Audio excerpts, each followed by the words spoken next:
po ay si Bagyong Mirasol na sa kasalukuyan ay nasa vicinity ng Santiago, Isabela. Naglandfall po ito kaninang 3:20 ng madaling araw dito sa Kasiguran, Aurora. At sa kasalukuyan, ito ay may taglay na lakas ng hangin malapit sa mata o sa sentro nitong bagyo na si Mirasol na 55 kilometers per hour. At pagbugso o bigla ang lakas ng hangin sa paligid nitong bagyo na umaabot ng 90 kilometers per hour. Ito ay generally nag-move pa northwest, so babaybayin niya itong mga probinsya sa Cordillera Administrative Region at lalabas siya dito sa Ilocos Norte. Pero mamaya ay mas ipapakita natin yung forecast track natin patungkol dito kay Bagyong Mirasol.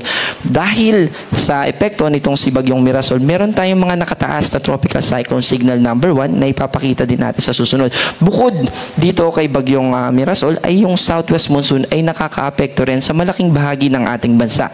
Kasama dyan yung southern Luzon, itong Mimaropa, yung Bicol region, yung western Visayas, kasama yung Negros Island region, at yung western part ng Mindanao, particular na dito sa Zamboanga Peninsula. Also, kaninang alas 8 ng umaga, yung low pressure area na ating minomonitor na previously ay nagmula sa mga cloud clusters ay naging ganap na bagyo na. Sa kasalukuyan ay hindi pa natin ito binibigyan ng local name na eventually ay magiging Nando kasunod ni Mirasol, pero dahil wala pa siya sa Philippine Area of Responsibility, nananatili siyang tropical depression sa labas ng Philippine Area of Responsibility. At mamaya ay magbibigay tayo ng oras para i-explain ano naman yung magiging track nitong paparating na bagyo.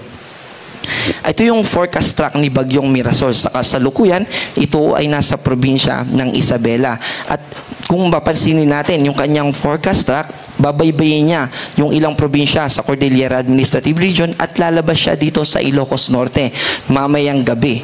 At magpapatuloy pa yung kanyang paggalaw pa northwest in general.